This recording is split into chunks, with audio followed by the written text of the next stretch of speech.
pagtingin natin mismo na nagtatrabaho dito sa Senado bukod sa ating mga kababayan kung gaano kahalaga yung ICE, particularly ng DepDev at ng mga regional development councils. So kung dadaan na yung ganitong kahit yung ganitong mga proyekto sa DepDev at sa mga RDCs, ano yung meron na bang or ano yung maaaring buuin na algorithm ng DepDev para sabihin, okay, binet namin itong proposed project against yung River Basin Master Plan and check, it will qualify, Mr. Chair. Doon po sa mga pagdinig ho natin, nasabi ho ni Secretary Dizon na by 2027 ho, sisiguraduhin niya na maayos na ang proposals ng Department of Agriculture, Department of Public Works. Balita yun, Mr. Chair. Malayo. So, 2027. Kailangan inaayos ho nila first of all yung mga policies nila on local government coordination. Dapat ho may totoong shovel ready na, ibig sabihin may plano, may feasibility study, at inaayos na rin ho nila yung master plan for this project. So makakaasa ho tayo, pagbigay ho nila ng budget for 2027, marami na pong reforma pagdating po sa propose ng project.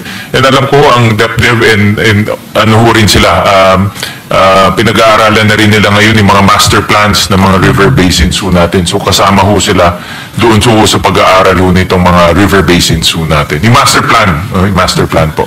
And I'm sure, Mr. Chair, and I hope, kasama doon yung DENR kasi sinasabi din nila na hindi lang infrastructure-based solutions ang kailangan natin, dapat kasama at minsan, depende sa proyekto, nature-based ang solutions sa pagbabaha dito po sa ating bansa, Mr. Chair.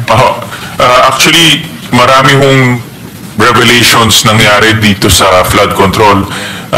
Narinig ko sinabi rin ni Secretary Dizon, marami sa mga flood control ni plano wala no? So kung plano wala, definitely yung master plan wala rin, no? So marami dito parang patsi-patsi po yung mga projects pero hindi alam kung talagang makakatulong o hindi. So ito po yung kinokorek ngayon ng DepDev, DNR as well as DPWH, no? Salamat, Mr. Chair. Kasi yung sinabi niyo ganyang mga proyekto, walang engineering plan, may financial plan lang. Kaya po nagbunga ng hindi ng flood control kundi ng corruption at yung mga pagdurusang dinadaanan ng mga kababayan natin ngayon. Mr. President, if I may interject. Yes, Mr. President, Senator Estrada. I think the presiding officer is busy. Senator Estrada is recognized. Thank you. Just only one question. Your Honor, kung magkakaroon ba ng partisipasyon ang Regional Development Council dito sa mga flood control projects, magkakaroon ba tayo ng mga ghost projects? Kung tinitignan ho namin, yung batting average ng Regional Development Council, less than 30% lang po or around 30% ang projects na na-approve ng Regional Council na napupondohan ng GAA. So ang ibig sabihin ho dyan, kahit na ho nag-usap-usap yung mga LGUs, hindi ho napupondohan yung kanilang mga projects. But in a perfect world, sana ho ganun. No, dahil yung Regional Development Council, kasama ho doon ng LGUs, DPWH, DNR, lahat ng mga regional agencies nandoon ho. So doon sila dapat nag-uusap-usap kung ano po yung magandang projects. Pag-umpisa pa lang, maraming mga amendments sa mga kongresista, mga senador, mga flood control projects, dapat pala nagkaroon ng partisipasyon ang Regional Development Councils para hindi na tayo nagkakaroon ng ganitong klaseng problema. Dahil sino ba ang mga mastermind ng mga ghost projects? Di ba yung mga engineers dyan sa mga DPWH? Hindi naman mga senador, hindi naman mga congressman Tama ho. Kailangan ho talaga, mas maganda ho talaga dumadaan sa Regional Development Council. Kahit na ho yung meron ko, kasi alam niyo naman, bilang dating mayor, meron tayong mga City Development Council, Provincial Development Council, kahit man lang dumaan doon para at least vetted and coordinated yung project. Kasi sa pagkakalam ko, I'm sorry, Senator Risa, yung mga mayors na napaglaanan ng pondo ng mga flood control projects, hindi nila alam na meron silang mga flood control projects sa sarili nilang bayan. Am I correct? Dapat naabisuhan yung mga local government units na meron silang ganitong klaseng flood control projects. Parang sa Quezon City, rinig ko na si Mayor Joy Belmonte, hindi niya alam na meron ganitong klaseng project na flood control project sa kanyang kinasasakupan. Dapat talaga na bilang isang mayor, bilang isang governor, bilang isang local chief executive, alam nila kung ano nangyayari sa sarili nilang bayan o sarili nilang probinsya.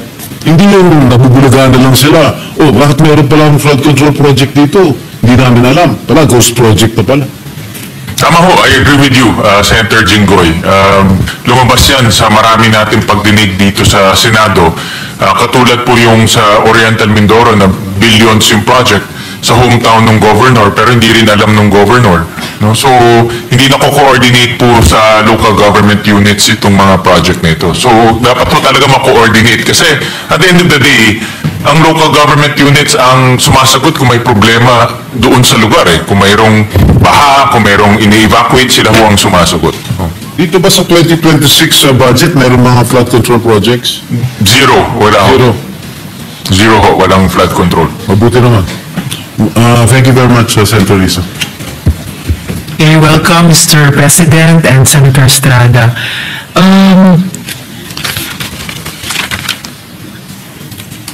Sa DepDev pa rin po, Mr. Chair, tumitingin na po ba sila sa mga alternative ways para i-address yung flood damage? Halimbawa, pagbibigay daan sa ilog na dumaloy sa halip na labanan ito o i-constrict ito o kaya pagpapalaki ng water retention capacities ng mga upstream swamps.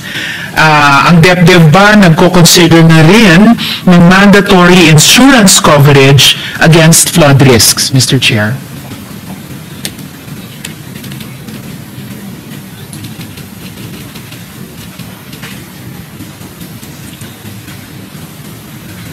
Doon po sa River Basin Master Plan, yan po ang plano ng DepDev this coming New Year na talaga hong maglabas na ng mga master plans. Sila na hong mag-spearhead per river basin so that itong master plan po ang susundan insofar as flood control projects are concerned. So, malaking endeavor ho yan, pero I believe na umpisa na yan in the past administrations, kailangan lang po ma-update. So, yun po yung isa sa mga malaking aktibidad nila this coming New Year. Insofar as the insurance po, wala akong ganun na project po ang DepDev.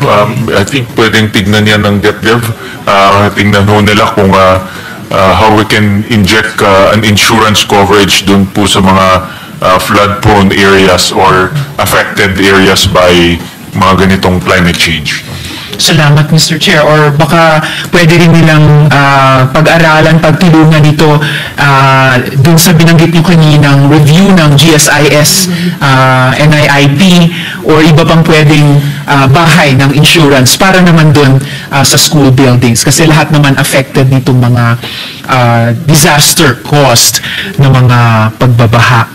And I hope as far as yung New Year's plan ng DepDev na talagang i-champion yung River Basin Master Plans, I presume and I hope na katrabaho nila doon yung DENR na matagal na rin, yun na nga po, may sinusulong ng mga nature-based solutions and master plans to if not completely prevent, at least mitigate yung epekto, masasamang epekto ng mga natural disasters na ito. Wake-up call ho talaga itong nangyari ho sa atin at dapat umpisahan ho natin to sa pagpaplano dahil kung wala hong plano talagang papatsi-patsi lang po yung project at hindi ho nakikita yung solusyon. No? So, yan po naman ang plano ng DepDev. At yun naman po yung traditional na kumbaga core competency niya, core business niya sa buong gobyerno. No? Gumagabay, palagay ko sa lahat ng opisina sa executive na ayusin yung buong development process mula pagpaplano hanggang sa evaluation at pagpaplano muli cyclically, Mr. Chair. Sabi ho sa akin ni Secretary Malisacan na part of the charter of the DepDev is master planning. So, linagay ho sa batas talaga na mandato na nila ngayon na tulungan yung iba't ibang agency o mag-spearhead pagdating ho sa master plans. Exactly, Mr. Chair. Salamat po para doon. Huling tanong ko po sa round na to tungkol sa veto recommendation ng DepDev pa rin. Sa pagtatayo po ng bagong Department of Economy, Planning and Development, pinaglaban natin ang kapangyarihan ng DepDev na magrekomenda sa Presidente kung may aalisin na mga proyektong di sang-ayon sa mga national priorities. And ngayon, syempre, nakatingin tayo dun sa yung Philippine Development Plan, ambisyon 2030, 2040, 2040.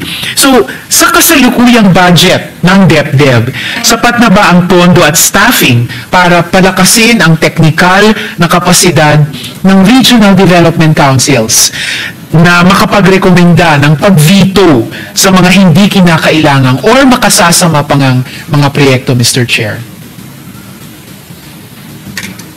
Actually, admittedly ho, kulang pa sa manpower and capability and DepDev pagdating ho sa monitoring and evaluation ng mga projects. Kasi part ng mandato ho nila, kung napondohan natin, nagmo-monitor at nag-evaluate rin sila dun sa mga projects, lalo na yung mga malalaking pong projects. So, admittedly, kulang ho sila sa manpower and capability per region. Yun naman po ang dinidevelop nila over time. Okay. Very well noted, Mr. Chair. So, magsususpend muna ako, Mr. President. Maraming salamat, Mr. Thank you Chair. very much. May ilang huling tanong na lang ako sa susunod kong round pagkatapos may mag-take turns din po yung ibang mga colleagues natin. Salamat po. Thank you, Senator Tiberos, Majority Leader. Senator Lauren Legardas, I believe, is next to interpolate. Senator Legardas, recognized. Thank you, Mr. President. First, I would like to commend the chair who has been so diligent in attending all the subcommittee meetings as well. And I am grateful to have been by his side in most times where I chair the committee or even those that I don't chair. And so these questions are those perhaps that were not fully clarified during the DBCC or during our respective hearings to help clarify in our minds. And second, to improve the budget further because we know it's still a long process till the second week of December. Having said that, Mr. President, may I start with a national expenditure program as submitted by the President that was used as the basis of our budget hearings because at that time the GAB was not yet transmitted to the Senate. This was used by the Committee on Finance. And eventually, of course, the GAB was transmitted to the Senate. And in my understanding, the basis of the Committee on Finance report, as we have it, would have been the NEP. Let us clarify that. I mean, at least our hearings, where we ask the questions of the committees and the agencies. So from the DBCC to the individual agencies, the House General Appropriations Bill was not yet transmitted, but then the committee report of the Senate, in my understanding, we used the NEP or did not follow the GAB insofar as the realignments of the DPWH. Let me just clarify what I mean. Because during the budget hearing of the DPWH, we were informed that the budget of that agency, upon its own recommendation, was pruned from 880 billion to 624.48 billion, or a reduction of 255.5 billion. So to have a total picture of the House GAB and for transparency, before we proceed to deliberate on the budget of each agency, may this representation, Mr. President, try to understand, since the programmed new appropriations under the NEP that was submitted and the gap that was transmitted to the Senate by the House carries the same amount